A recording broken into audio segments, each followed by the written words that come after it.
खरं तर काल 5 वाजता प्रचार थांबला आणि आजपर्यंत ज्या काही निवडणुका आम्ही इतकी वर्ष पाहतो, तुम्हीही पाहतात, त्याच्यामध्ये निवडणुकीचा प्रचार 5 वाजता संपल्यानंतर दुसरा दिवस रिकामा आणि त्याच्यानंतरच्या दुसऱ्या दिवशी मतदान, हे आत्तापर्यंतच्या निवडणुकीची प्रथा ही आजपर्यंत होती. या सरकारला काय हवंय याच्यासाठी म्हणून निवडणूक आयोग जे काही काम करते,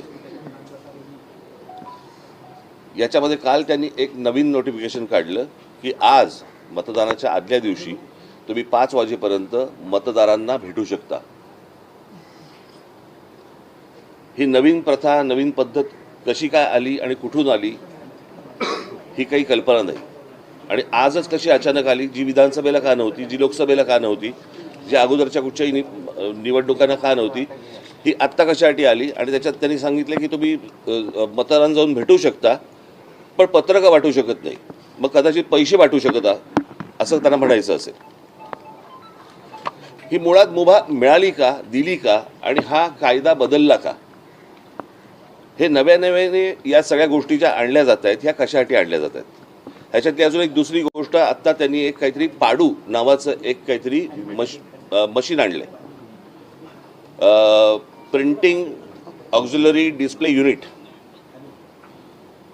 हे कोणत्याही राजकीय पक्षाला सांगितलेलं नाही, कोणत्याही राजकीय पक्षाला दाखवलेलं नाही.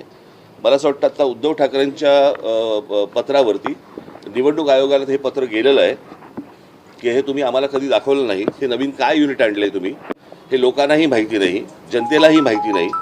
आणि हे नव्याने तुम्ही आत्ता हे त्या EVM मशीनला लावणार आहात. हे काय मशीन आहे, म्हणजे हे दाखवावं, सांगावं इथपर्यंत पण गेलेले नाही आहेत निवडणूक आयोग. जे त्यांना हवंय ते करतायत, ते वाघमारे ह्याच्यावरती उत्तर द्यायला तयार नाही आहेत. अर्थात आत्ताच्या सरकारने हा वाघ कधीच मारून टाकलाय, त्याच्यामुळे त्यांच्याकडनं काही अपेक्षा नाही आहेत. परंतु ही कोणती प्रथा आणि ही कोणत्या गोष्टी या महाराष्ट्रामध्ये चालू आहेत आणि निवडणुकीच्या तोंडावरती रोजच्या रोज हे कायदे बदलत आहेत, हा काय प्रकार आहे. मला असं वाटतं की पत्रकार म्हणून तुम्ही देखील ह्या गोष्टींचे प्रश्न त्यांना विचारले पाहिजेत, जनतेने पण विचारले पाहिजेत की हा काय प्रकार सुरू आहे तो. आणि म्हणजे सरकारला जी गोष्ट हवी आहे ती गोष्ट करून देण्यासाठी म्हणून निवडणूक आयोग आहे का, त्यांना ज्या काही सुविधा हव्या आहेत आत्ता सरकारला त्याच्यासाठी म्हणून आत्ता निवडणूक आयोग काम करते का, हा आमचा सगळ्यात महत्त्वाचा प्रश्न आहे. आमच्या दोन्ही पक्षाच्या, सर्वच इतर राजकीय पक्षांच्या, माझे सहकारी जे काम करणारे आमचे सगळे जेवढे सहकारी आहेत, शिवसैनिक आहेत, महाराष्ट्र सैनिक आहेत, या सगळ्यांना आम्हाला सांगायचे की सतर्क राहा, की तुम्ही आपल्या विभागामध्ये, आपल्या बूथवरती कोणकोणत्या गोष्टी चालू आहेत ह्याच्यावरती तुमचं लक्ष असलं पाहिजे. हे आत्ता जे सत्ताधारी पक्ष आहेत ह्यांचे जे उमेदवार जे लोकांकडे जात आहेत त्यांच्यावरती लक्ष ठेवा. हे कुठे काय पैसे वाटत आहेत, कारण आत्ता अनेक रील्स ही आत्ता बाहेर आलेली आहेत, तुमच्यामार्फतही अनेक गोष्टी बाहेर आलेल्या आहेत की याच्यामध्ये कशा प्रकारे पैसे वाटले जात आहेत. भारतीय जनता पक्षाच्या, शिंदेंच्या त्या पॅम्पलेटच्या आतमध्ये 5-5 हजार रुपये टाकून ते पैसे वाटले जात आहेत. त्यातल्या आनंदाच्या अनेक काही गोष्टी आहेत की ज्याच्यामध्ये लोक नाकारतात पण आहेत. ही पण एक आनंदाची गोष्ट आहे. परंतु या सगळ्या गोष्टींसाठी हारलेली गोष्ट पुन्हा जिंकण्यासाठी म्हणून निवडणूक आयोग सरकारला मदत करते, हे हा आमचा निश्चित आरोप आहे निवडणूक आयोगावरती. आणि मला असं वाटतं की जनतेने आणि शिवसेना आणि महाराष्ट्र नवनिर्माण सेनेच्या पक्षातल्या सर्व आमच्या सहकाऱ्यांना, महाराष्ट्र सैनिकांनी आणि शिवसैनिकांनी सतर्क राहावं एवढंच फक्त सांगण्यासाठी आज तुमच्यासमोर आलो.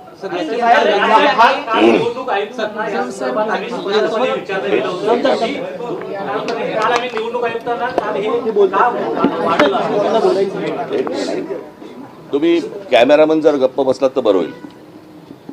सर, काल आम्ही निवडणूक आयुक्तांना हाच प्रश्न विचारला की तुम्ही 5 नंतर घरोघरी का प्रचाराला वेळ देत आहात.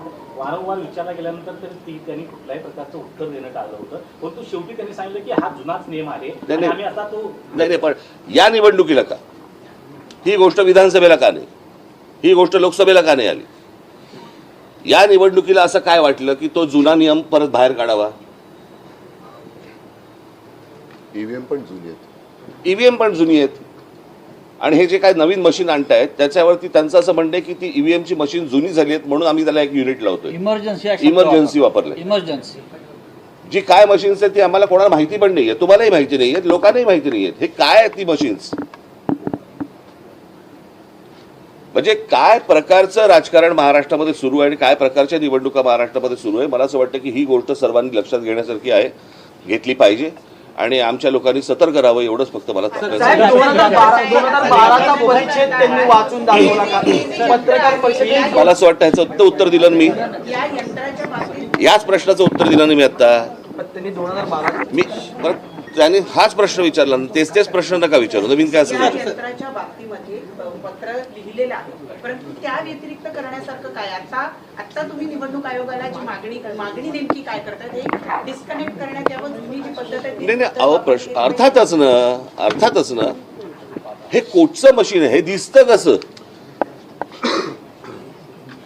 यात काय होतं हे तुम्हाला साधी गोष्ट आहे. आता ईव्हीएमचं मशीन असतं, तिथे तुम्ही त्या बूथवरती लोकांना बोलवता, सर्व राजकीय पक्षाच्या लोकांना बोलवता, बटन दाबायला सांगता, त्याला सांगता की क्लिअर आहे, बरोबर की नाही, दाखवता की नाही. हे आतापर्यंतची प्रथा आहे. हे नवीन मशीन जे आलंय हे राजकीय पक्षांना दाखवावंसं पण नाही वाटलं.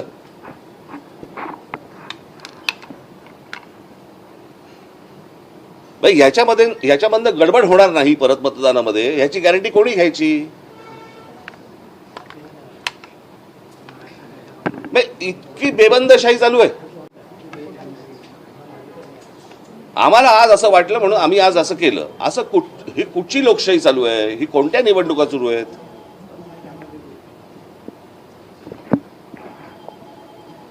ठीक आहे, आपल्या मार्फत फक्त एवढंच सांगायचं होतं. धन्यवाद.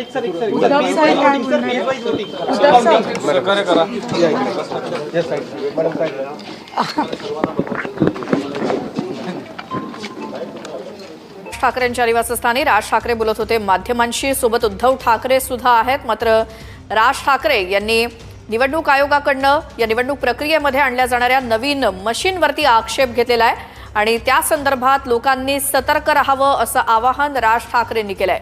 थोड्याच वेळात दोन्ही ठाकरे कुटुंब हे मुंबादेवीच्या दर्शनासाठी जातात. मात्र त्याआधी संपूर्ण ठाकरे कुटुंब एकत्र आलेलं आपण बघतोय.